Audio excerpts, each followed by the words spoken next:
Hello മക്കളെ, അപ്പൊ നമ്മുടെ സ്കൂളൊക്കെ തുറന്ന് ഓണപരീക്ഷയുടെ ആൻസർ പേപ്പേഴ്സ് ഒക്കെ ഇപ്പൊ നിങ്ങൾക്ക് കിട്ടി തുടങ്ങിയിട്ടുണ്ടാവും.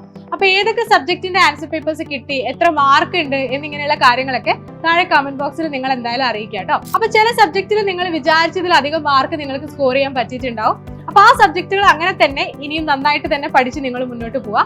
പക്ഷെ ചില സബ്ജക്റ്റുകളിൽ നിങ്ങൾ വിചാരിച്ചത്ര മാർക്ക് ചിലപ്പോൾ സ്കോർ ചെയ്യാൻ പറ്റിയിട്ടുണ്ടാവില്ല, മാർക്ക് കുറഞ്ഞു പോയിട്ടുണ്ടാവും. അപ്പൊ ആ ആൻസർ പേപ്പർ എടുത്ത് നിങ്ങൾ നന്നായിട്ട് അനലൈസ് ചെയ്യാം. എവിടെയാണ് നിങ്ങൾക്ക് മിസ്റ്റേക്ക് പറ്റിയത്, നിങ്ങളൊരു ക്വസ്റ്റിനെ എങ്ങനെ അപ്രോച്ച് ചെയ്തതുകൊണ്ടാണ് നിങ്ങൾക്ക് മാർക്ക് കുറഞ്ഞത് എന്നുള്ളത് നന്നായിട്ട് നിങ്ങൾ മനസ്സിലാക്കാം. അപ്പൊ ഇനി നമുക്ക് വരാൻ പോകുന്ന ക്രിസ്മസ് എക്സാം എന്ന് പറയുന്നത് ഓണപരീക്ഷ പോലെയല്ല. ഓണപരീക്ഷയിൽ നമ്മുടെ സ്കൂളുകളിൽ സെറ്റ് ചെയ്യുന്ന ക്വസ്റ്റ്യൻ പേപ്പർ ആയിരുന്നു. പക്ഷെ ക്രിസ്മസ് എക്സാമിന് പൊതുവായിട്ടുള്ള ഒരു പരീക്ഷയാണ് നിങ്ങൾ എഴുതാൻ പോകുന്നത്. അപ്പൊ നിങ്ങൾക്ക് മാർക്ക് കുറഞ്ഞു പോയ സബ്ജക്ട് ഒന്നുകൂടി നന്നായിട്ട് ശ്രദ്ധിക്കണം.